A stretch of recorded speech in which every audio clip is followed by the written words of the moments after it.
Hop, c'est parti. Alors, donc sur ce TD7, c'est la continuité de la vidéo sur la philosophie de la transformée de Laplace, avec un premier exercice qui est une application sans trop de sens, vraiment qui a une application mathématique de la chose. Alors, sur la dernière vidéo, j'avais été un petit peu vite sur la transformation d'une équation différentielle en un polynôme. Donc, il faut quand même rappeler donc, que quand on fait la transformée de Laplace, c'est on part d'une fonction qui est dans le temps, une fonction temporelle, et on la passe par la transformée de Laplace, et on obtient la transformée de Laplace. Donc on le note comme ça, avec un grand L, entre crochets la fonction, et on lui donne un nom, puisque ça donne une autre fonction. La transformée de Laplace est une fonction de fonction. Vous avez dû voir ça en maths, hein, les cas particuliers qu'on fait des fonctions de fonctions. Là, c'est une application typique de ces théories. On peut faire une fonction d'un nombre réel, d'un nombre imaginaire, d'un nombre entier, dans ce qu'on veut, puis on peut faire une fonction de fonction. C'est un f de g de x, si vous vous rappelez en maths comment on le dit. Et donc le résultat de la transformation de cette fonction par la fonction Laplace donne une fonction en P. On change de l'univers où la variable est le temps, on passe à une variable P. D'accord? Ça va? Ouais. Hein? Et donc, soit on note transformer de Laplace du truc en T, soit on note la fonction en P, qui veut dire le résultat de la transformée de Laplace. Et donc, les propriétés de base, c'est que quand j'additionne deux fonctions en t et que je fais la transformée de Laplace de ces deux fonctions en t, attendez, celui-là est un peu gras, de deux fonctions en t, voilà, c'est mieux, eh bien, on obtient la transformée de Laplace de la fonction 1 plus la transformée de Laplace de la fonction 2. Ce que je pourrais noter, la transformée de Laplace de la fonction 1 que je vais noter f1 plus la transformée de Laplace de la fonction f2. Voilà, d'accord? Donc, quand on additionne deux fonctions temporelles, on a le droit d'additionner la somme des deux fonctions de Laplace additionnées. Okay? Ça se démontre en maths et c'est des propriétés qui sont utilisées ensuite de manière plus ou moins instinctive, mais il faut revenir à cette base pour pas que ce soit juste des recettes de cuisine. De la même manière, si je considère une fonction que je multiplie par un réel, a étant un réel, ça va, on voit dans le coin de l'écran, ouais, c'est bon. À ce moment-là, eh bien, la transformée de Laplace de AF de t, la transformée de Laplace de AF de t, ça va être égal à A fois la transformée de Laplace de f de t, c'est-à-dire AF de p. Quand c'est multiplié par un réel, on peut sortir le réel de l'expression de la transformée de Laplace. D'accord? Alors évidemment, je ne l'ai pas. Il faudrait que je fasse une vidéo de présentation. Dans tous ces cours que je fais, c'est un petit peu, voilà, c'est un petit peu brouillon peut-être, mais l'objectif c'est qu'il faut les regarder, il faut prendre des feuilles et noter, hein, comme vous êtes quand vous êtes dans un télé et que vous notez, vous écrivez ce que le prof écrit au tableau. Parce qu'évidemment, 10% de ce qu'on écoute reste et 90% de ce qu'on écrit reste. Hein, juste écouter ou regarder, c'est pas très efficace. Bon, puis celle qu'on va utiliser beaucoup, c'est quand on fait la dérivée d'une fonction dans le temps, on obtient, ça donne en transformée de Laplace, pardon. Quand on s'intéresse, parce que là on est en T, pardon. Quand on s'intéresse à la dérivée d'une fonction, eh bien, lorsqu'on fait la transformée de Laplace, ça donne P fois la fonction non dérivée. C'est ça qui est formidable. Là, on dérive une fonction. Quand on fait la transformée de Laplace de cette fonction, on obtient f de p. Et puis là, quand on dérive la fonction par rapport au temps, quand on fait la transformée de Laplace de la dérivée, on obtient p fois la fonction non dérivée. Fois la transformée de Laplace de la fonction qui n'aurait pas été dérivée. C'est cette propriété qui est super pratique. Bon, voilà, c'est les grandes lignes. C'est bon, j'efface. Évidemment, on n'a pas fait l'intégrale. Hein, parce que là, je n'ai pas de place pour le noter. Vous l'avez dans vos cours de maths, vous allez les avoir dans votre cours de maths. Vous l'avez dans les cours de SE. Bien entendu, si en dérivant dans le temps, en Laplace, ça revient à multiplier par P, en intégrant dans le temps, en Laplace, ça revient à, de manière logique, divisé par P, par faire fois 1 sur P. D'où le terme de fois P, c'est le dérivateur, fois 1 sur P, c'est l'intégrateur. De la même manière qu'on avait vu que J oméga sur oméga C, c'est la dérivée, 1 sur J oméga sur oméga C, c'est l'intégrateur. Ça, c'est les fonctions de transfert de base, intégrateur, dérivateur, et leur mode, il faut absolument les maîtriser parfaitement, bien sûr. On va les rappeler rapidement, là, quand on en aura besoin, avec la place. Donc, si je remets le TD sur ce premier exercice du TD7, bon, finalement, l'exercice, du coup, à appliquer est très simple, mais il faut quand même le raisonner de manière correcte. Là, quand j'ai cette équation, bon, la première chose que j'aurais tendance à faire, c'est de dire que je vais mettre tout ce qui dépend de S d'un côté et tout ce qui dépend de E de l'autre. Et puis ensuite, je vais faire la transformée de la place de tout le truc égale la transformée de la place de toute l'autre partie de l'équation. Et comme là, on voit que j'ai des sommes de fonctions, que ce soit des dérivées ou pas des dérivées, la propriété que je viens de vous dire me dit que finalement, je vais faire la transformée de la place de S, plus 3 avec le réel et tout ça. Donc, je vais me retrouver avec la transformée de la place de S, plus 3,4 fois la dérivée de la fonction S, moins machin, égale, etc. Ce qui va me conduire à S. Donc, tout ça, il faut le développer normalement, en vous disant qu'on fait la transformée de la place de tout ça, que la somme nous permet, la fonction somme nous permet de casser en somme de transformer de la place, multiplié par un réel, on peut le sortir. Vous voyez ce que je veux dire? Ouais. Hein? Et ensuite, tu factorises, hein? Et on factorise, et après on factorise. Et donc là, le S de T, quand je fais la transformée de la place, il me devient S de P. Là, le plus 3,4 fois la dérivée devient plus 3,4 P S de P, plus, moins, oh,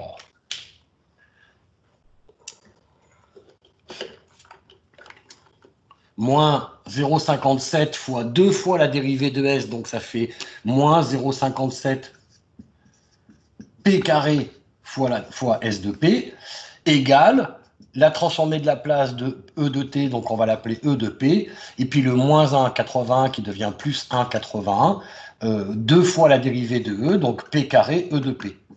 Et tu me disais après, il suffit de factoriser. Ouais, bon, ça n'a pas été une évidence pour tout le monde, puisque il y en a quelques-uns, ils n'ont pas compris qu'il fallait regrouper tous les S et tous les P ensemble pour pouvoir factoriser par S et par E, puisque c'est quand même l'intérêt, justement, de la transformée de la place. Et que ça me dit, quand je fais S de P en facteur, ici il y a 1, 3,4P, moins 0,57 P carré, égale E, facteur de 1, plus 1,81 P carré. Voilà, et que ce truc-là me permet finalement d'écrire S sur E en P, donc d'écrire la fonction de transfert en P, qui va être égale, si je fais S que divise E, j'obtiens ça comme numérateur, et puis j'obtiens ça comme dénominateur. Voilà, c'est tout bête. On peut remarquer, si on reprend le calcul en inverse, on voit qu'en fait, tous les termes qui sont factorisés au niveau de S se retrouvent au dénominateur. Donc en fait, les coefficients du dénominateur avec les valeurs de P nous indiquent qu'est-ce qui est dérivé au niveau de la sortie. Et le numérateur, lui, nous indique les termes dérivés ou pas dérivés de l'entrée. Ouais, c'est logique. Je comprends pas pourquoi est-ce que tu as mis ce qui est entre crochets de S sur, à la place de l'entrée, et pourquoi est-ce que tu as mis ce qui est en entrée Mais à la c'est le place de la produit sortie? en croix. C'est le produit en quoi, Patrick? Ah putain, ouais, je me suis chié, d'accord. Y fois A égale X fois B, d'accord? Y sur X égale B sur A. Ah, Y putain, fois d'accord. A égale B fois X.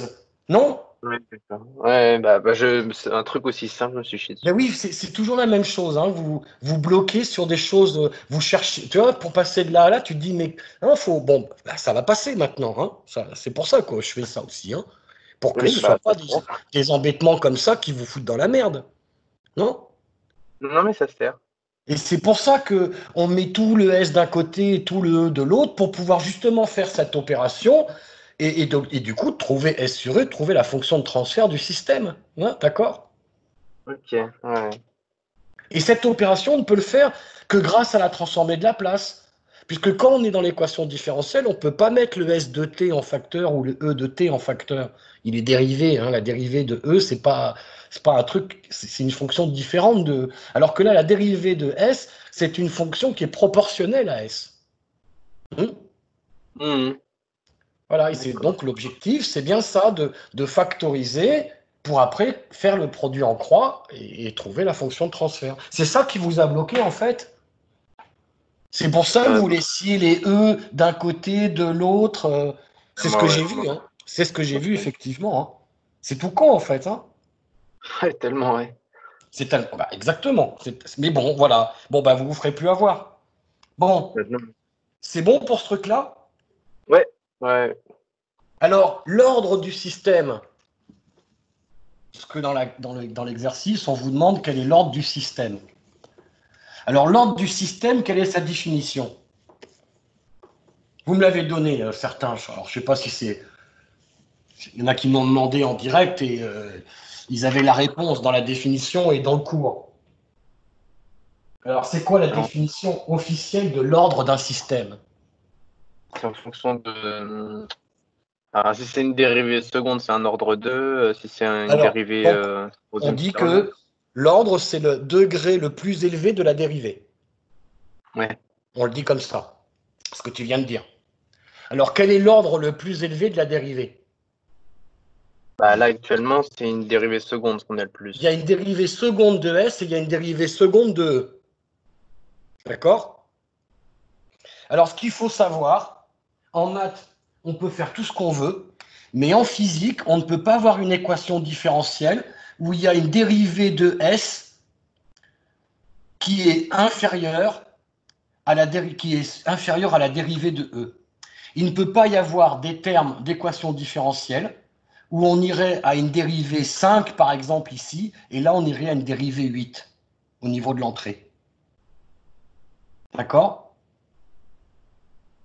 Vous comprenez ce que je suis en train de Ouais, dire? pour moi, c'est OK. Ouais, Ouais, Oui, C'est oui. pas ouais, possible. j'assimile. ouais, je suis Mathématiquement, D'accord. c'est possible. Mathématiquement, tu peux avoir des dérivés de E plus élevés que les dérivés de S. C'est pas une interdiction. Physiquement, c'est pas possible. Le nombre de dérivés de S est forcément supérieur ou égal au nombre de dérivés de E.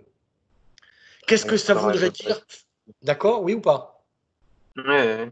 Et pourquoi? Qu'est-ce que ça voudrait dire si on avait des dérivés de E plus grandes que les dérivés de S? Qu'on créerait quelque chose qui n'existe pas. Alors on crée quelque chose qui n'existe pas physiquement. Et ce quelque chose, ça serait de définir et de caractériser un système où il a son entrée et sa sortie. Et en fait, s'il y a des dérivées de E plus grandes que celles de S, ça veut dire que la sortie va être capable d'anticiper ce qui va se passer. C'est-à-dire que, genre, ton entrée, tu mets un échelon au cours du temps, hein, tu mets un échelon, et ben ta sortie, avant que l'échelon arrive, elle fait je sens que l'entrée va varier. Donc je vais commencer à varier avant qu'elle varie. Vous voyez, elle anticiperait la variation de l'entrée. Or ça, c'est absolument impossible d'un point de vue d'un système physique. Hein.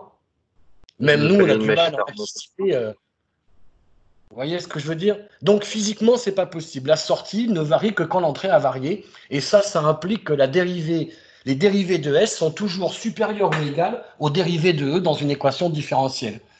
Tout ça pour dire que finalement, comme c'est la dérivée la plus élevée de S ou de E, ça veut dire que c'est la dérivée la plus élevée de S. Puisque c'est forcément elle la plus grande. Il ne peut pas y avoir une dérivée de E plus grande. Oui? OK. Ouais. Et comme on a vu que les dérivées de S, elles se retrouvaient où? dans une fonction de transfert où il y a des termes, genre comme tout à l'heure, hein, il y a des termes en P au numérateur et puis il y a des termes, d'ailleurs on le voit ici, une fois qu'on a l'habitude, on voit bien ce qui va se passer. Hein. Ça va faire 1, ça va faire 3,4P et ça va faire moins 0,57 P carré. Ouais, d'accord? Ouais. Et comme en fait les dérivés de S font des coefficients en P plus ou moins grands au dénominateur, finalement l'ordre, c'est le degré le plus élevé du dénominateur.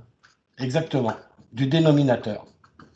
Voilà, ce qui revient à dire la dérivée la plus grande des sorties, ce qui revient à dire la dérivée la plus grande dans l'équation différentielle, puisque c'est forcément la sortie qui a la dérivée la plus grande, pour la raison que je viens de vous expliquer. Yep. Ouais. Ok. Donc, trouver un ordre et le justifier, on peut prendre ça comme définition. L'ordre d'un système, c'est le degré le plus élevé du dénominateur en P, et donc ici, c'est 2. D'accord. Donc, c'est une dérivée seconde. Enfin, c'est d'un ordre de. Okay. C'est un ordre 2, ce qui correspond à, dans l'équation différentielle d'où est issue la fonction de transfert, il y a une dérivée seconde de la sortie. C'est exact, c'est bien ça. Et puis là, il y a aussi une dérivée, ça nous dit qu'il y a aussi une dérivée seconde de l'entrée dans l'équation différentielle.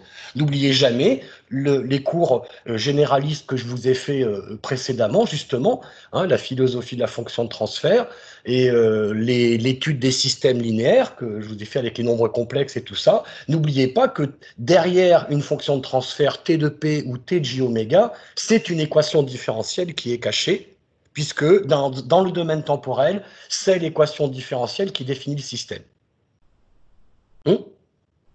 Ok. Et que toutes ces manipulations, par la place ou par les nombres complexes, c'est pour pouvoir travailler en ne résolvant pas l'équation différentielle, mais en travaillant avec des fonctions de transfert, qui sont beaucoup plus faciles à manipuler. Et plus parlantes. Ouais, ça va? Ça va.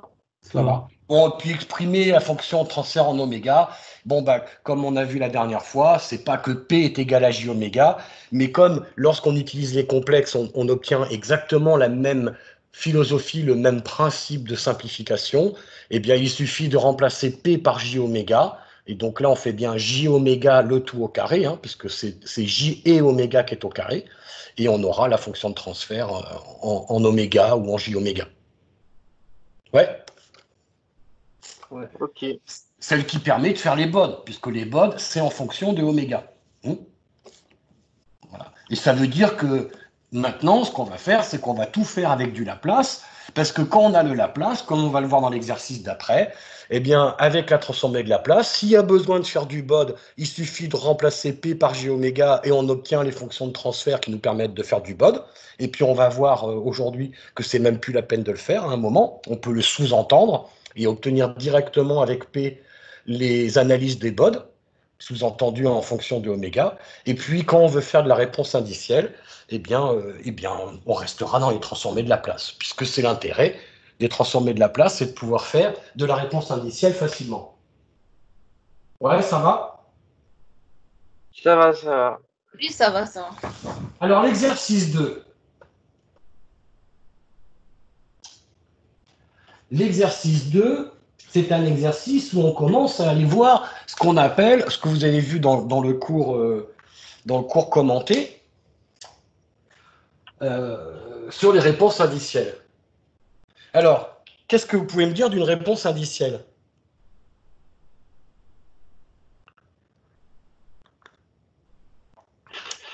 Ah! Nous, on a vu le BOD. Hein. Vous avez vu, on a vu le BOD. D'accord? À partir d'une fonction de transfert, T de P ou T de J oméga, on a vu qu'on pouvait faire un BOD. C'est là, comme je viens de vous dire, maintenant on va noter T de P, mais c'est sous-entendu qu'on peut facilement avoir le T de J oméga. Donc le T de P, le T de J oméga nous permettent d'avoir le BOD. Que représente le BOD? C'est Une représentation temporelle. Ah bah non. Justement, Les fréquences. le c'est en bode, c'est une fonction de représentation. Hein, il faudra Ouais, bien reprendre. Fréquentiel. Voilà, fréquentiel, Fréquentiel. en fonction du oméga. Hein, et puis bien reprendre. Franchement, il faut bien les manipuler dans son cerveau, hein, les vidéos et les cours sur le bode, le pourquoi, le qu'est-ce que ça représente. Hein, le bode, c'est une représentation du. Du gain par rapport à la. Alors, pas du gain de n'importe quoi, hein, du gain du système. D'accord? C'est-à-dire 20 log de VS sur VE. Ouais. Oui. Hein, Ouais. je vous rappelle, notre système, c'est une boîte, il a une entrée, il a une sortie. Oh, j'aurais dû dire S sur E, parce que c'est pas forcément des tensions. Hein, mais bon, voilà, une grandeur d'entrée, une grandeur de sortie. Et pour différentes valeurs de oméga. D'accord? Pour chaque valeur de oméga, quand je mets une entrée sinusoïdale, j'ai une sortie sinusoïdale, et le gain représente l'évolution de l'amplification du système en fonction de oméga. OK? Ok. L'amplification du système en fonction de la pulsation, en fonction de la fréquence. Et qu'on met sous forme de gain, 20 log de l'amplification. Parce que ça, c'est l'amplification. Oui? Ça va. Ouais. Et puis, on Ouais. représente la phase. La phase de VS par rapport à VE. Aux différentes valeurs de oméga. Puisque tout ça, le bot, c'est on met une sinusoïde en entrée du système et on observe la variation de l'amplification et la variation de déphasage que provoque le système aux différentes valeurs de oméga. D'accord? Ouais. Oui, Oui. c'est ça, Bod. Donc, c'est une illustration qui est pratique. C'est vachement bien quand on fait du filtrage, comme vous pouvez le voir en ER2 avec, bon, on filtre les graves, les aigus, on fait du passe bas, du passe haut. C'est vachement bien pour voir, oh, on va faire des filtres sélectifs, des passe bandes. Quand on fait tous les trucs sur les modulations qu'on avait vus pour faire des multicanaux, hein, pour envoyer plein de voix sur la même ligne. Vous vous rappelez tous ces trucs-là? Ouais. Donc ça, c'est des analyses qui sont performantes. Voilà. Normal. C'est normal qu'on étudie ça parce qu'il y a plein d'applications où on a envie de comprendre le comportement fréquentiel en termes de filtrage de notre système.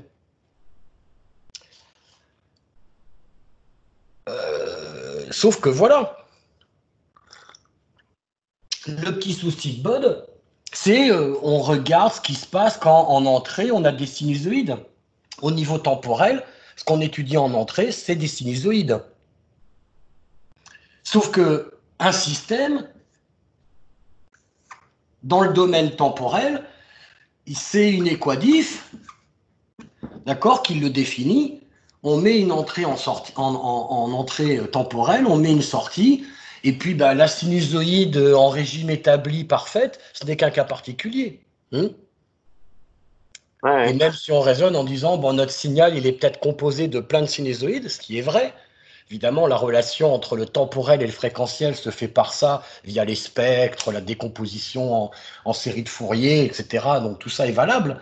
Mais on se dit aussi à un moment, bah, ça c'est bien joli de faire du bot pour des applications de filtrage, mais il y a quand même un truc que j'aimerais bien connaître. C'est quoi? Imaginez, alors vous n'avez peut-être pas tous une voiture encore, mais ça viendra. Oui, imaginez-vous, vous avez envie d'acheter une voiture, neuve ou pas neuve, hein, peu importe. Qu'est-ce que vous faites? On va chez le concessionnaire. Voilà, bon, vous allez chez un concessionnaire. Bon, après, mais qu'est-ce que vous voulez faire? Vous n'achetez pas une voiture comme ça. Vous faites quoi d'abord? Vous voulez l'essayer?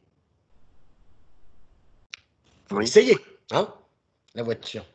Et à un moment, quand vous allez l'essayer, qu'est-ce que vous allez être tenté de faire? Ce qui n'est pas forcément légal si on le fait n'importe comment. Accélérer à fond. Je sais pas. D'accélérer à Ouais. fond. Tester les Ah oui. limites. Tu as envie de savoir ce qu'elle a dans le cul, la bagnole. Tu as envie de savoir comment elle réagit. Ouais. Donc, ton accélérateur, tu vas faire quoi? Ton accélérateur, il est à 0. Tu n'appuies pas sur l'accélérateur et d'un coup, brutalement, tu vas mettre l'accélérateur à fond. Non? Ouais, bah oui. Et toi, qu'est-ce que tu as envie de savoir? Eh bien, comment la vitesse de la bagnole, elle va faire. Ouais. Oui. Oui, oui, bah, C'est ça, Voilà. c'est le dérivé du coup. Quand tu vas accélérer à fond en étant à l'arrêt, bah, ta bagnole, elle va se mettre à prendre de la vitesse. On va dire que l'entrée de ton système, c'est ta bagnole. Ok. L'entrée de ton système, c'est la pédale d'accélérateur. J'appuie pas. Et la sortie de ton système, c'est la vitesse de la voiture. Elle est à l'arrêt, tu fous l'accélérateur à fond, elle prend de la vitesse, elle commence à plafonner et elle arrive à sa vitesse finale. Et toi, eh ben, plus ça va être grand, plus tu vas dire, allez, cool, et te faire flasher. Et plus ça va monter vite, tu vas te dire, plus elle a de la patate, plus elle me plaît. C'est une très belle image. Alors que si elle met 2 plombes à atteindre sa vitesse, qui en plus est une vitesse ridicule, tu vas faire celle-là, c'est un peu une poubelle, mais ma foi, je m'en contenterai parce que ça va traîner mon cul et ça me suffira largement. Vous voyez ce que je veux dire? Bref, on va tester la voiture. Et ici, on va donc regarder en fonction du temps. Ouais. du temps. Ouais, On va regarder l'évolution du système dans le domaine dans lequel il évolue dans la réalité physique des choses, c'est-à-dire dans le temps. On ne va plus regarder des images de comportement du système comme on le fait à BOD, dans un espèce d'espace virtuel, dans un espace fréquentiel, comme on le faisait dans la modélisation en BOD. C'est des trucs réels aussi parce que ça s'applique à des sinusoïdes temporels, mais ici, on est donc dans une philosophie où on va tester le comportement du système pour regarder comment il évolue quand en entrée, je mets quelque chose de brutal. Ça marche? Et cette entrée brutale, c'est ce qu'on appelle un échelon. Un échelon.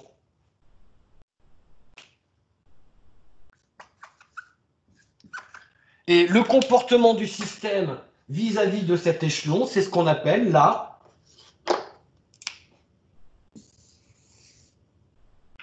façon dont réagit le système lorsque l'entrée fait cet échelon, c'est ce qu'on appelle Alors l'échelon, on lui donne un deuxième nom. Le deuxième nom, c'est l'indice. Donc là, c'est un indice. Donc ça s'appelle la réponse indicielle. D'accord. D'accord? Oui, bah oui, c'est QP. Ok. Comment fait-on pour trouver cette réponse indicielle? Mathématiquement. On regarde le temps que ça met à faire, par exemple, 63% de la. Donc, valeur, non, mais mathématiquement, comment je fais pour trouver la courbe que ça fait en sortie? C'est par rapport à la dérivée. C'est par rapport à. L'équation différentielle, oui. C'est par rapport à l'équation différentielle. J'ai une équation différentielle. Je vais prendre un exemple simple d'équation différentielle du style, voilà, chaque fois je prends le mauvais, mais j'en ai marre. J'en ai 15 000, je prends le mauvais. Donc je vais prendre une équation différentielle du premier degré.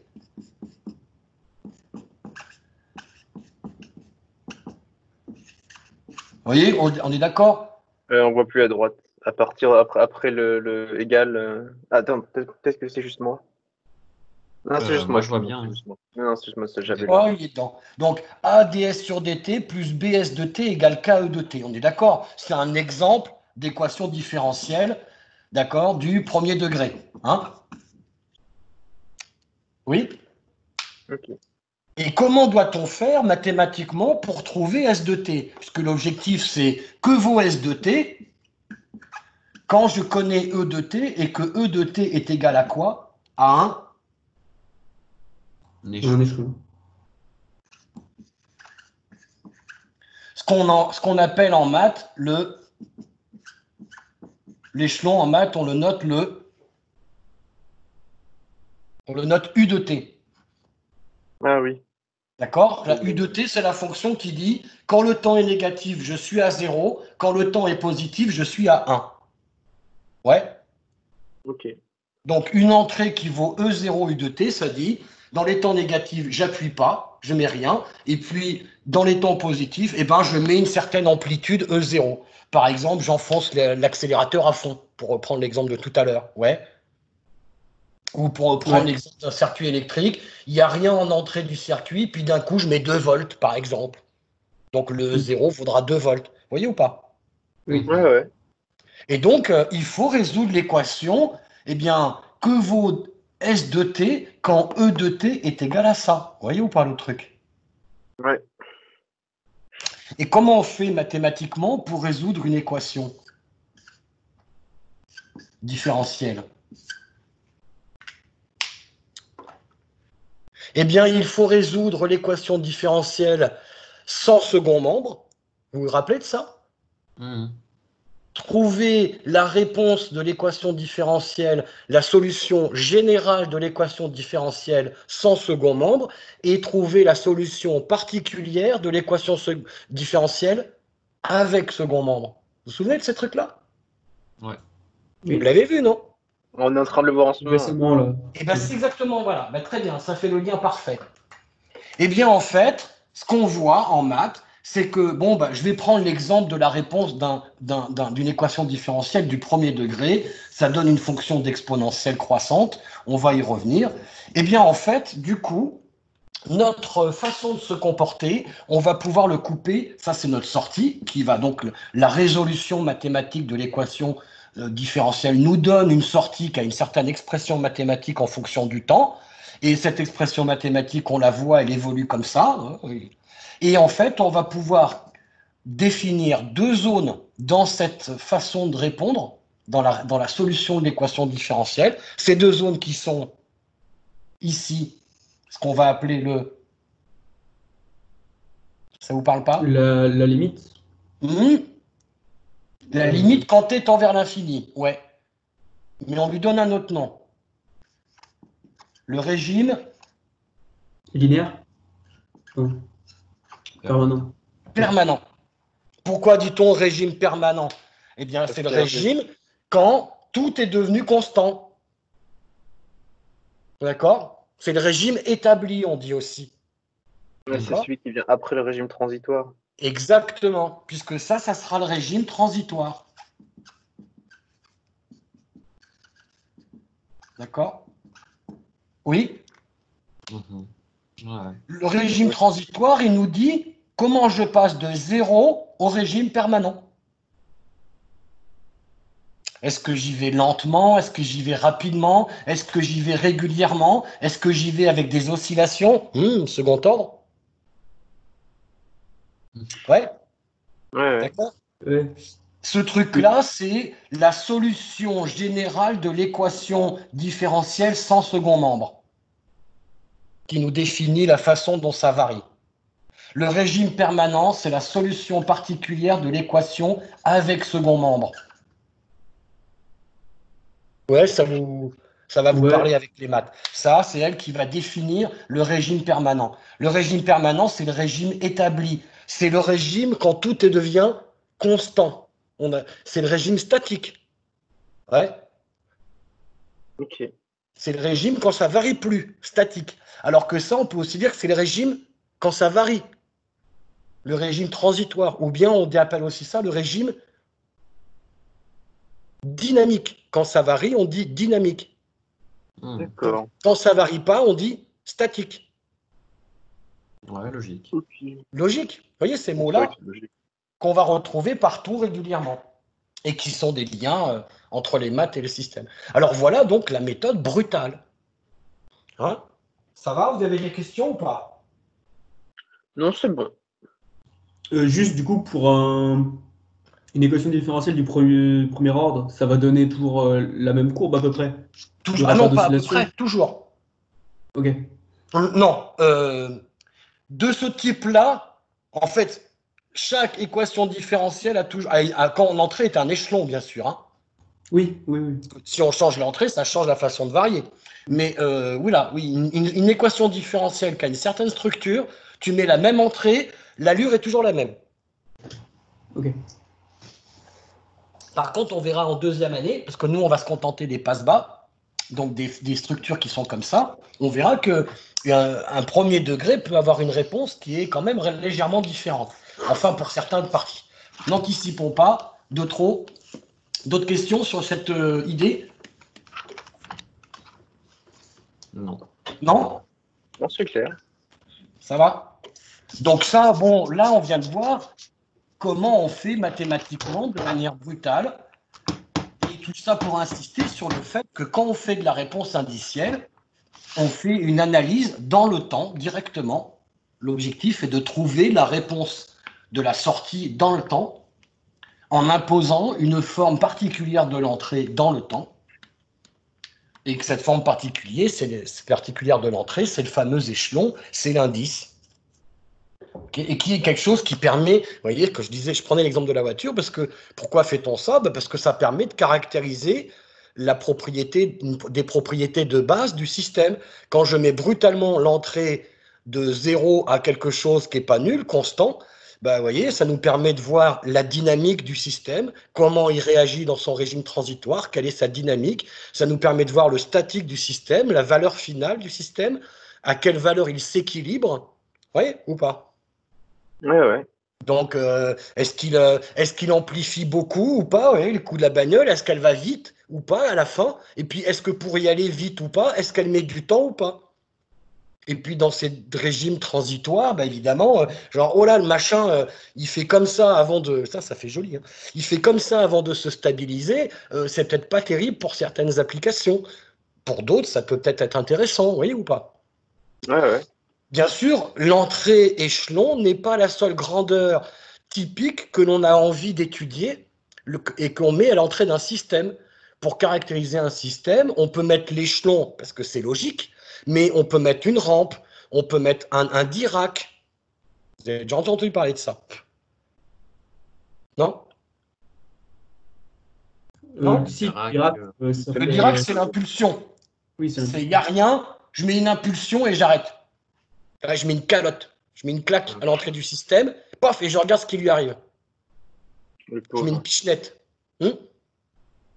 La rampe, c'est je fais augmenter l'entrée de manière régulière et constante en permanence. Et je regarde ce qui se passe au niveau de la sortie du système. Bref, tout ça, ce sont des entrées typiques, un petit peu des entrées calibrées, qui, lorsqu'on connaît le comportement du système à ces différentes entrées, ça nous permet de le caractériser. De dire, tiens, il a une bonne dynamique, il a une bonne valeur finale, il est rapide, il est lent, il oscille, il fait chier, il fait pas chier, vous voyez ou pas? Ouais, complètement. Nous, on va se limiter. Il y a eu des années où on avait plus d'heures de cours et on étudiait les réponses aux autres entrées. Nous, on va se contenter de la réponse indicielle parce que la réponse indicielle, ma foi, elle nous donne quand même beaucoup d'informations utiles sur la dynamique du système, son régime transitoire, et sur le statique du système, son régime permanent. Ça va? Ouais, ça va. Au niveau des vocabulaires, ouais?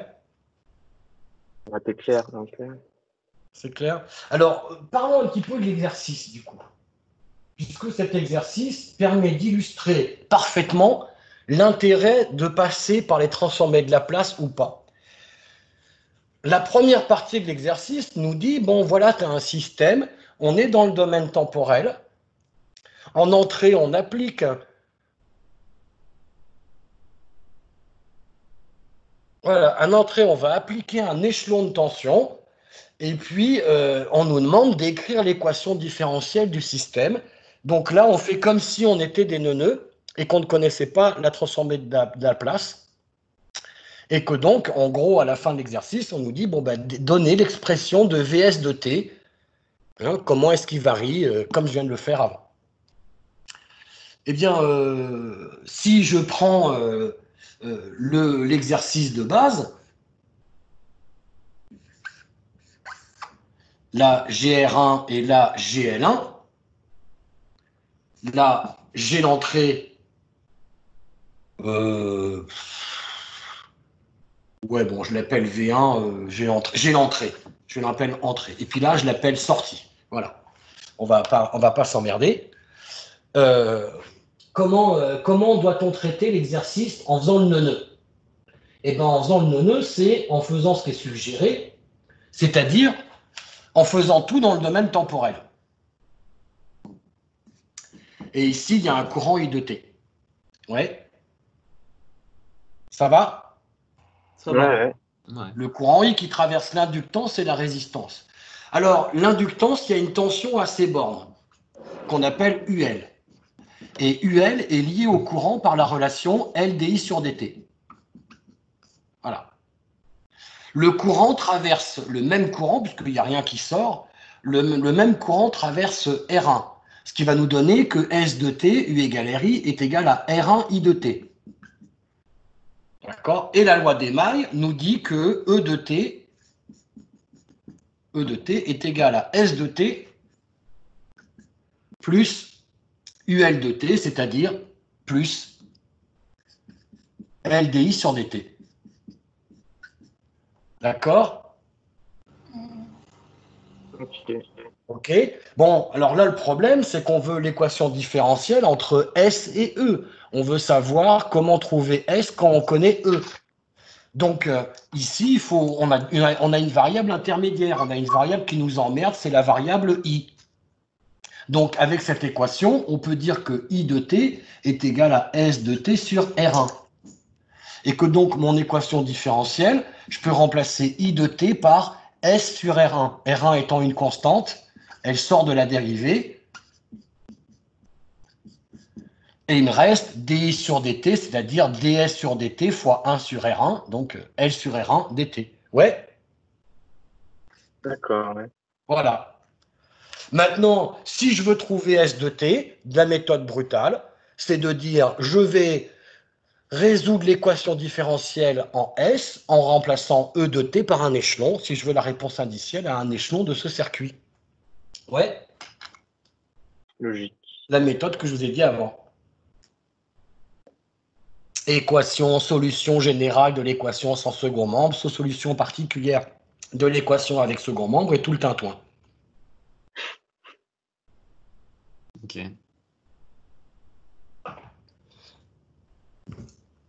Et donc un truc un peu chiant. Du coup, on nous dit, bon, on ne va pas en rester là, on va passer au transformé de Laplace.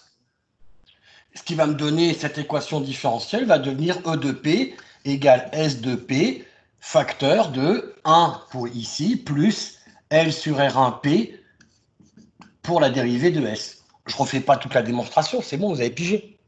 Ouais. Ce qui me dit donc que mon système temporel, ici défini par cette équation différentielle, je peux maintenant le représenter par la transformée de Laplace de l'équation différentielle, qui me donne donc la fonction de transfert du système, à savoir T de P, qui est égal à S sur E, qui est égal à quoi, Patrick? S que divise E est égal à... Du coup, là, on fait le produit en croix. Bah oui, donc j'attends ta réponse. 1 plus L sur R1, enfin, fois P de SP, sur... Oh merde, attendez, j'ai écrit une bêtise ici.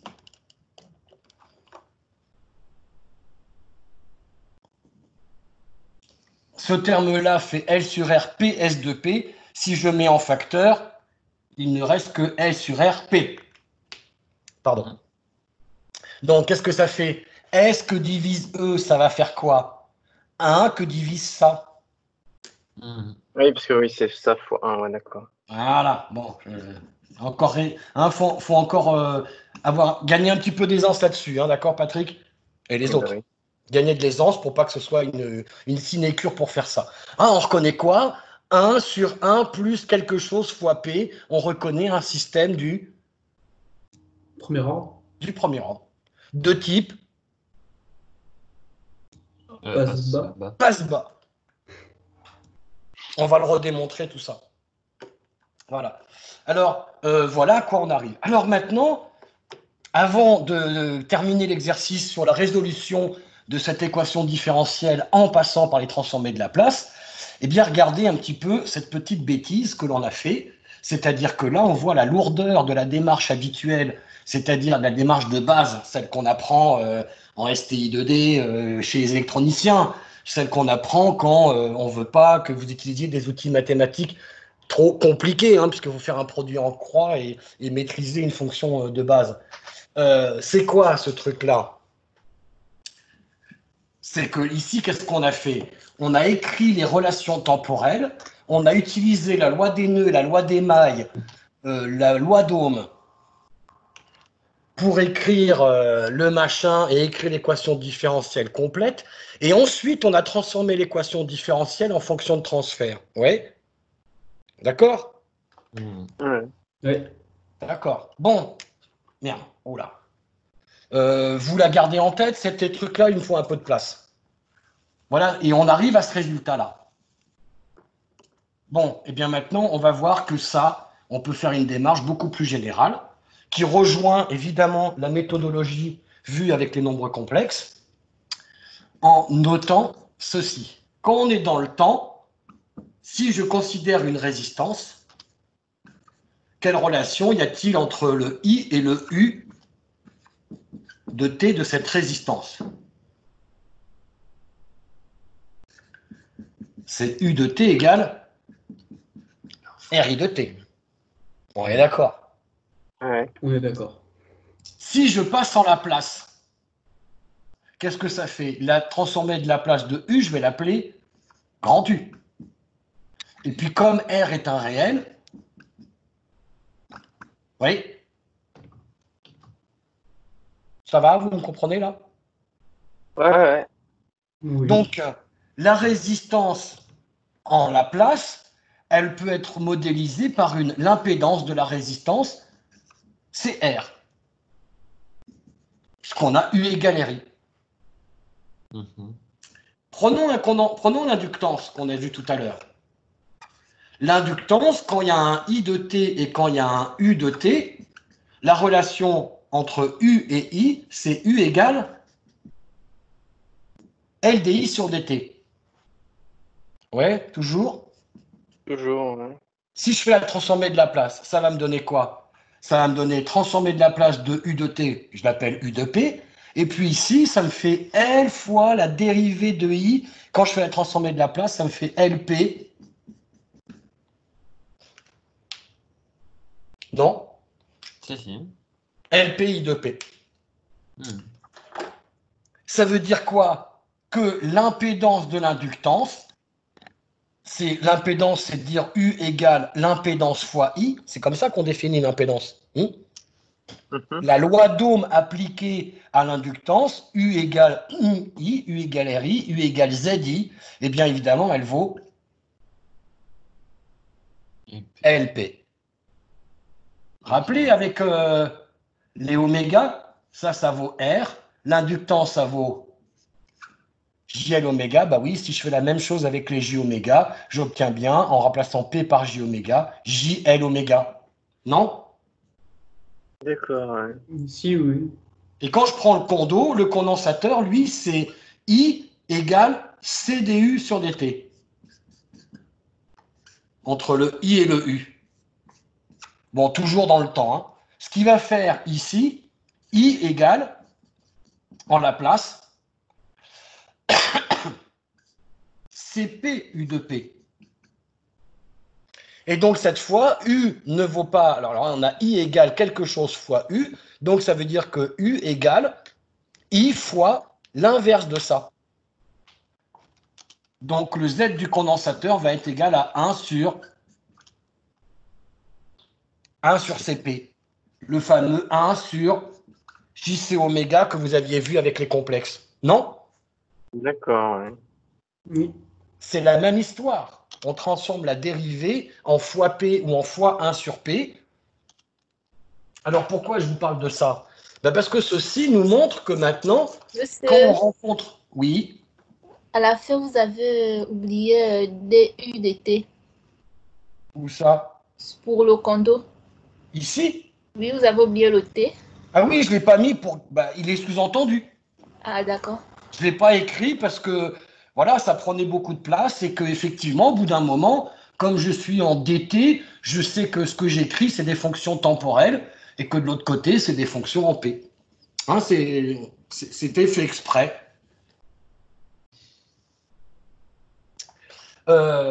Du coup, pourquoi je vous dis ça? Eh ben parce que maintenant, quand on reprend l'exercice qui est comme ça, avec une résistance R1, une inductance L1, une entrée et une sortie. Eh bien, au lieu de rester dans le domaine temporel, faire les lois, les machins, l'équation différentielle, et à la fin, faire la transformée de Laplace, qu'est-ce qui est plus intelligent de faire? transformer directement. Faire la place, transformée de la place directement au niveau de l'analyse. De dire qu'en entrée, j'ai pas E de T, mais qu'en entrée, j'ai E de P, que je vais analyser S de P, que j'ai pas une inductance qui dit U égale LDI sur DT, mais que j'ai une inductance dont l'impédance va être égale à... Vous me suivez ou pas? Oui. Va être égale à L1P. Et qu'est-ce que ça va me donner comme truc? Eh ben, c'est que là, j'ai un dipôle qui a une certaine impédance, un autre qui a une autre impédance. Les démonstrations qu'on a vues sur le pont diviseur, évidemment, sont applicables. Que donc ma sortie va être égale à mon entrée, que multiplie la relation obtenue par le pont diviseur, puisque là, évidemment, on n'a pas de courant en sortie. Donc l'impédance R1 sur R1 plus L1P. Ça plus ça. Vous me suivez? Vous ne me suivez pas? Si. Patrick? Oui. Je suis un peu à la ramasse, mais... Bah oui, parce que tu n'as pas rebossé tes ponts diviseurs.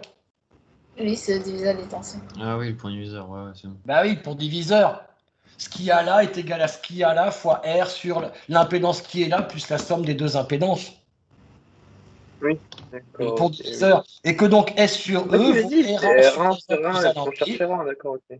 Et Ok, je non, divise par R1 et ça me fait...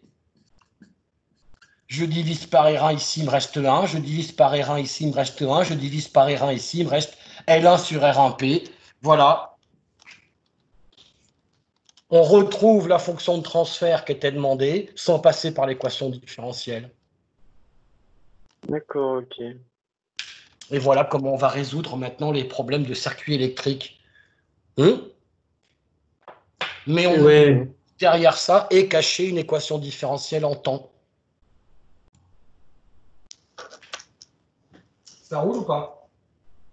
Ça roule. Bon, Bon, je vois pas pourquoi c'est plus avantageux de faire la transformée de la place que ce qu'on faisait avant, en fait. J'ai un peu l'impression de faire la même chose, quoi. c'est la même chose. T'as vu combien de lignes ça m'a pris?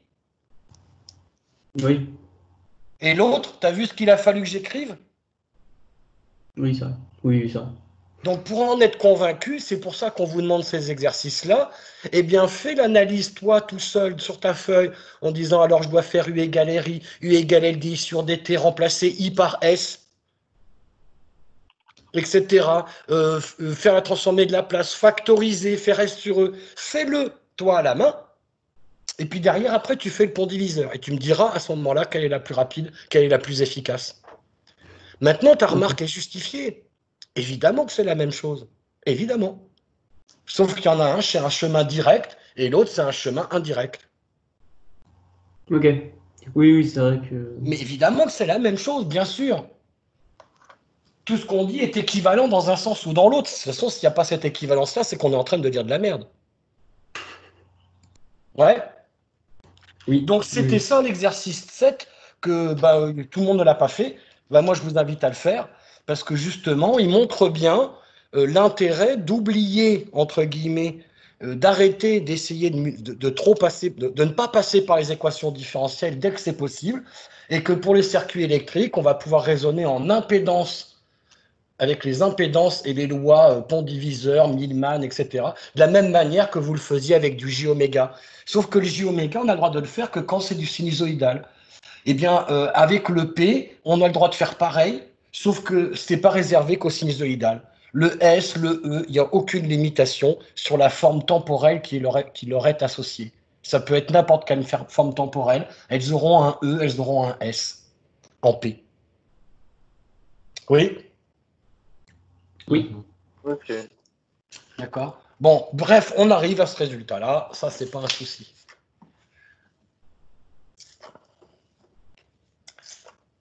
Voilà. Et bien, de la même manière que ce que l'on veut maintenant, c'est résoudre l'équation différentielle. Je vous en avais parlé la dernière fois dans la vidéo de présentation de la philosophie. La suite du TD est une application directe de cette philosophie-là. Hein. Maintenant qu'on a l'équation différentielle, hop, on nous demande de trouver la réponse indicielle, de trouver la réponse quand l'entrée est un échelon d'amplitude 5. Vous reconnaissez le U de T que j'ai parlé tout à l'heure, ça va? Ouais. L'échelon. Un échelon. Et donc ça, la démarche est la suivante. Je vous la rappelle vite fait. C'est quoi la démarche? C'est que si je suis dans le domaine temporel, mon système me donne une équation différentielle. D'accord? L'entrée de mon système, c'est une donnée de l'équation différentielle. Et la sortie de mon système que je cherche, il faut que je la trouve en faisant quoi?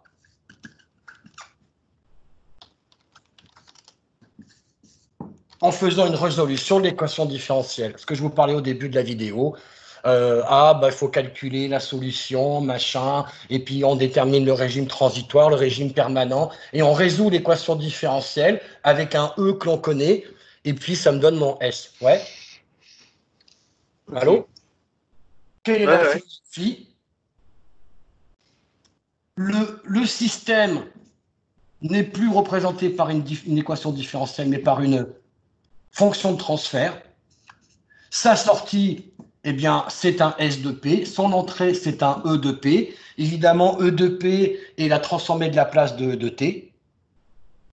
T de P, c'est la transformée, c'est l'équation différentielle modifiée par la transformée de la place, comme on l'a vu dans plein d'exemples. Et qu'à ce moment-là, ceci nous dit juste, par définition de la fonction de transfert, que S de P vaut T fois E, que ça, je le connais, que ça, je le connais. Donc, ce qui était inconnu, maintenant, je le connais, et qu'il suffit de faire la transformée de la place inverse pour avoir résolu l'équation différentielle, pour avoir trouvé mon S de T. Oui. D'accord. C'est bien cette philosophie-là qu'on doit appliquer. Alors, les mathématiciens nous aident, puisqu'on vous fournit ce qu'ont fait les mathématiciens, ce que vous allez faire en exercice de maths, c'est qu'on va bien sûr calculer les transformées de Laplace de fonctions assez courantes. On va faire les transformées de Laplace de fonctions qu'on rencontre assez fréquemment. Et puis, vous allez voir aussi en maths des méthodes qui permettent de déterminer les... Faites attention si vous faites du bruit derrière au niveau des micros, sinon coupez votre micro. Donc, on va voir aussi en maths des méthodes qui permettent de déterminer des transformées de Laplace compliquées en se ramenant à des fonctions, à des transformées de Laplace simples. Donc, on vous a fourni un tableau des transformées de Laplace. Vous les avez vus déjà? Oui. Et donc, notre système qu'on étudie dans l'exercice, il avait comme fonction de transfert 1 sur 1 plus L sur R, L1, R1, P. Donc, évidemment, son gain statique vaut quoi? Parce que c'était dans la question.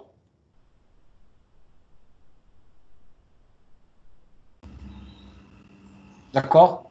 Ça voit? Ouais. Non, vous voyez pas d'où ça sort? C'est le numérateur. Non, c'est pas le numérateur. Le gain statique, ça s'obtient quand on fait oméga, et comme P et oméga, c'est pareil. Quand on fait, oméga est égal à 0. Comme ils sont liés, comme ils sont avec la même philosophie, ça se fait quand P égale 0. Donc le gain statique vaut 1. Ça fait 0. Et donc ça fait, il me reste 0, il me reste 1 comme gain statique. Le oméga C, voilà, bon, ce qu'on appelle la constante de temps, taux, c'est L1 sur R1. Et puis du coup, on peut dire, voilà, la forme générale d'un premier ordre, K sur 1 plus taux P. Le taux, c'est pareil que 1 sur oméga C. Si vous faites le lien avec les J oméga sur oméga C, vous voyez ou pas? Ouais. Voilà la forme générale, et puis c'est ça qu'on va résoudre. Hein, avec un cas particulier ici dans notre exercice, un gain statique de 1, une valeur au numérateur de 1, et puis ici la valeur de taux qui vaut L sur R. Bon, voilà, ça vaut ça. Donc je connais mon T de P, qui est donc de cette structure-là, et puis mon E de T, je sais ce qu'il vaut, il vaut une certaine amplitude fois U de T, la fameuse fonction échelon, 0 pour le temps négatif, 1 pour le temps positif. Que fait E de P? Eh bien là, on se réfère au calcul mathématique, au résultat d'un tableau général des fonctions de transfert, des transformés des fonctions temporelles, pardon. Et puis ça, ben, qu'est-ce que ça fait en Laplace?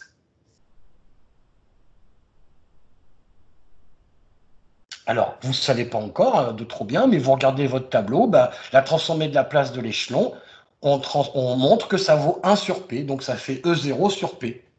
Qu'est-ce que ça fait? C'est pas l'intégrateur, hein, c'est comme ça. Quand on fait le calcul avec un échelon et qu'on passe U de T dans la moulinette de la transformée de Laplace, ça fait 1 sur P. Ok? Et c'est le truc que je vous avais dit. Chaque fonction temporelle va avoir une image en P. Chaque valeur qui a une valeur en P correspond à une fonction temporelle unique. Oui, vous me suivez ou pas? Ouais. Ça va? Donc, je reprends ce que je disais tout à l'heure, à savoir que je connais T, je connais E de P, et bien maintenant, je peux dire que ma sortie S de P, je la connais. Donc, j'ai terminé l'exercice quasiment.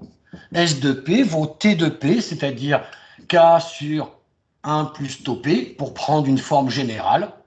On pourra après remplacer K par 1 et taux par L sur R. Et puis, ça, c'est T fois E. Et E, il vaut E0 sur P. Donc voilà, j'ai trouvé la réponse. Hein? Ouais. C'est con? Bon, Alors, j'ai ouais. trouvé la réponse dans Laplace. J'ai pas tout à fait trouvé la réponse qui m'intéressait, puisque celle qui m'intéresse, c'est S de T. Donc, maintenant que j'ai S de P, il faut que j'en fasse la transformée de Laplace inverse pour trouver S de T. Donc, il faut que je puisse faire cette fonction-là, quand on a ça en Laplace, qu'est-ce que ça fait en temporel?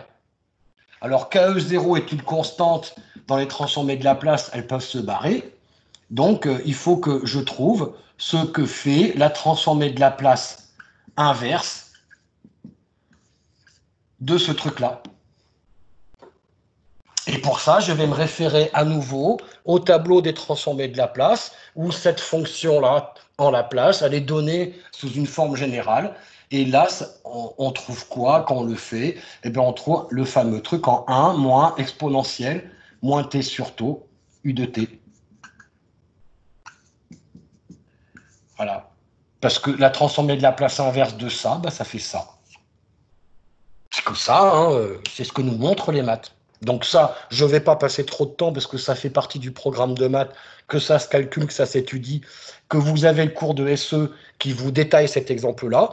Beaucoup me l'ont ressorti en le repompant dans le cours. Je ne suis pas sûr qu'ils aient fait la démarche complète pour savoir d'où ça sort, comment on passe de ça à ça très précisément.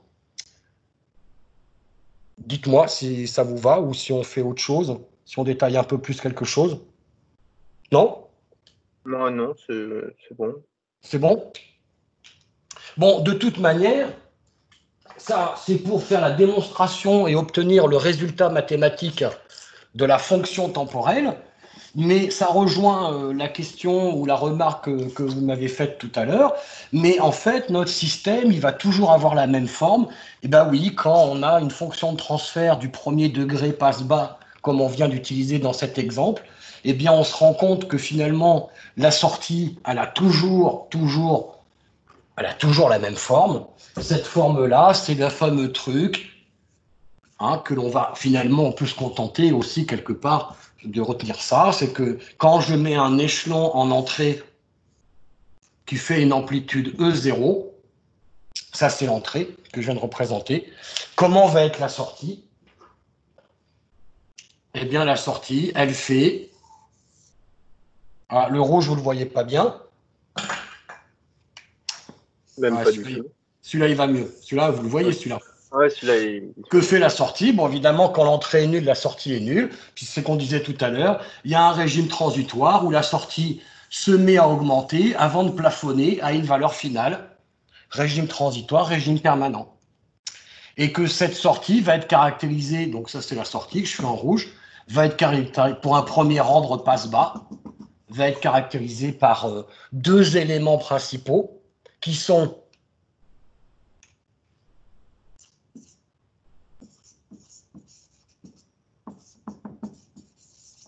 ce qu'on va appeler, vous arrivez à lire?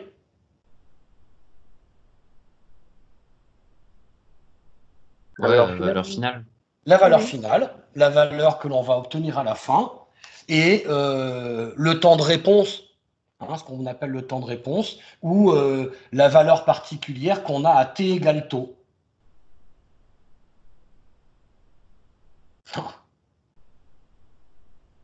Oh, ça tombe mal.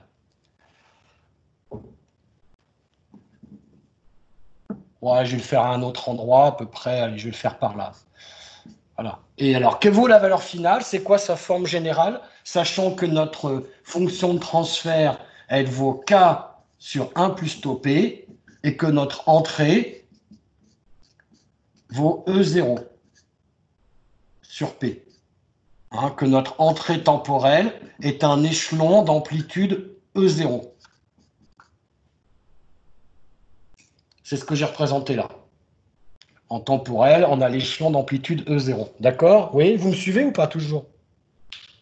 Oui, oui. C'est très important ce que je vous mets là. Comme résultat, c'est comme c'est une synthèse. C'est la synthèse de tout ce qu'on a vu avant.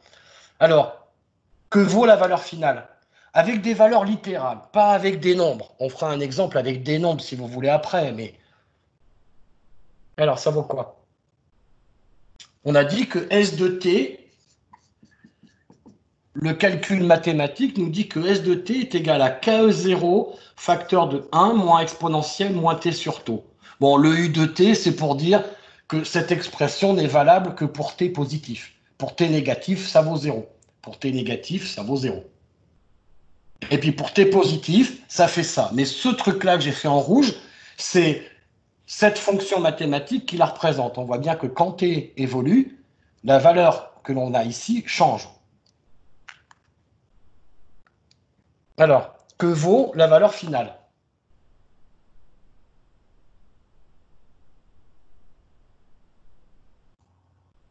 Uniquement k fois 0. Pourquoi?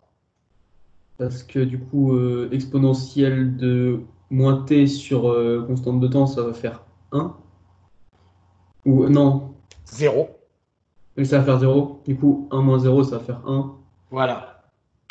Parce que la valeur finale, c'est la valeur quand t tend vers l'infini. Quand t devient infini, on a un exponentiel de moins l'infini. Référence à vos fonctions de maths de base, exponentielle de moins l'infini, ça fait 0. Donc, il me reste KE0. Donc, la valeur finale, c'est KE0. Et attention, ne confondez pas avec BOD. Ici, on varie en fonction de t et pas en fonction de oméga. Et la valeur qu'on obtient, c'est pas K comme on a du 20 log de K avec les BOD. On a K fois l'entrée. Ben oui, puisqu'on met une entrée à l'entrée d'un système. Et donc, en sortie, on a l'entrée fois l'amplification du système. Vous voyez ou pas? D'accord? D'accord, oui. Et il y a un moyen simple pour trouver ça logique. Ça, on dit que c'est quoi ça? On dit que c'est le gain statique. Le gain statique, je vous ai dit, le statique, c'est quoi? C'est quand ça varie plus. Le statique. D'accord, ouais. Quand on est en Mhm. régime permanent, quand on est constant. Le constant en oméga, c'est oméga égale 0. On peut dire que c'est pareil en P, c'est P égale 0. C'est pour ça que quand on a P égale 0, le gain du système, c'est la valeur de K qui est là-haut. Ce n'est pas tout le temps le cas. Mais là, c'est bien ce cas-là. Enfin, ce n'est pas toujours la valeur K que l'on a comme gain statique. Mais ici, le gain statique, c'est K. Donc, ça veut dire quoi? Ça veut dire que mon système, la valeur du gain statique de mon système me dit ce qui se passe quand je suis statique.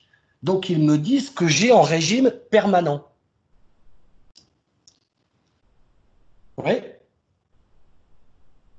Et comme T, c'est S fois E, c'est S sur E, finalement, S, c'est T fois E. Donc, S, c'est T fois E. Donc, si mon système, il amplifie de K pour le constant, pour le statique, et qu'en entrée, j'ai E0, eh bien, ma sortie, elle vaut forcément K fois E0. C'est logique. Ouais. Valeur Après finale. avoir fait la démonstration, ouais. C'est logique.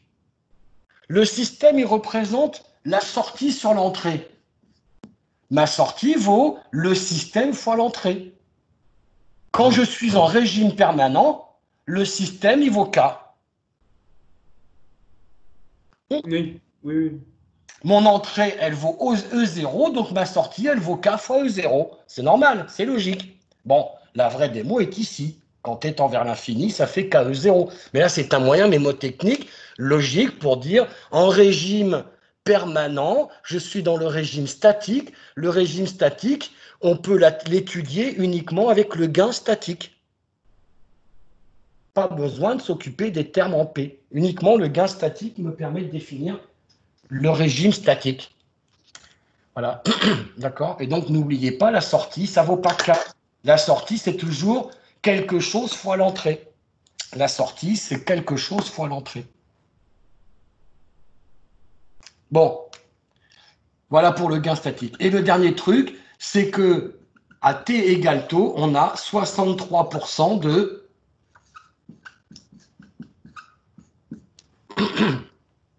Et l'autre truc, donc ça fait une courbe qui monte vite au début et qui monte de moins en moins vite, qui finit par plafonner, exactement ce qui se passait. Une bagnole, on peut la modéliser par un premier ordre.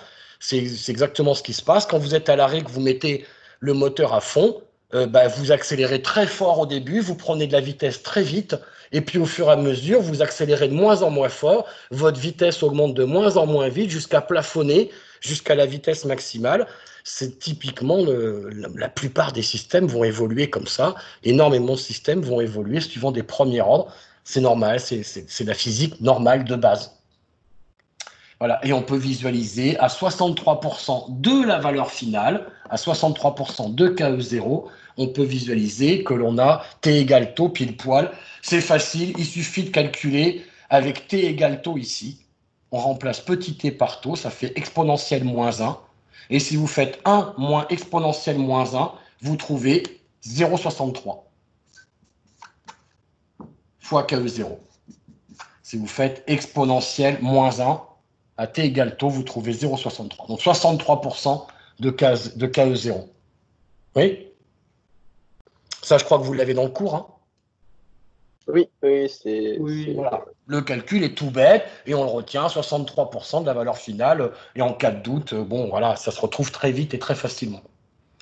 Voilà ce qui caractérise un premier ordre passe-bas lorsqu'on lui met une entrée pour faire une réponse indicielle. Et je vous dis, voilà, elle est fondamentale parce qu'on a énormément de choses, comme je vous ai dit, qui se comportent comme ça. C'est un peu un comportement dynamique. C'est une dynamique un petit peu classique.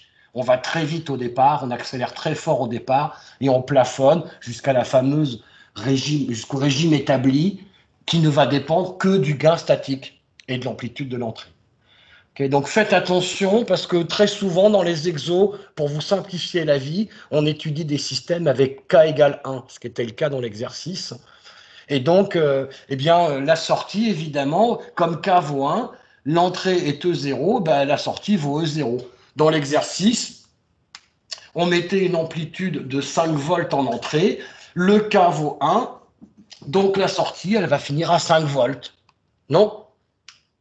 Et donc, on représente les deux, voilà, à chaque fois, dans ces cas-là, on représente la sortie qui finit au même endroit que l'entrée. Mais ce n'est qu'un cas particulier. Hein? Ce n'est qu'un cas particulier. Si K vaut 2, quand je mets 5 volts en entrée, je vais finir à 10 volts. Voilà. C'est ce qui va se passer, évidemment, avec des filtres actifs. Là, on a un filtre passif. Bien entendu que le filtre passif, la sortie, elle est soit égale à l'entrée, en valeur finale, soit plus petite que l'entrée. Des questions? Non, c'est bon. Pas pour l'instant. Bon, on a fait le tour pour ces systèmes-là. Je vous propose une pause, une bonne pause jusqu'à 16h, ça vous va? Ça nous Ouais, convient. Ouais. Bonne idée. Allez, et puis quand on a fini le TD7, on a vu, bien voir toutes les philosophies qui sont cachées derrière, tous ces trucs avec la valeur finale. Vous vous faites beaucoup avoir ensuite avec les valeurs finales, donc j'aimerais bien que cette année, grâce à ces vidéos, les étudiants ne me disent plus n'importe quoi au niveau de la valeur finale. On va voir après, avec l'exercice d'après, si ça commence à rentrer. Allez.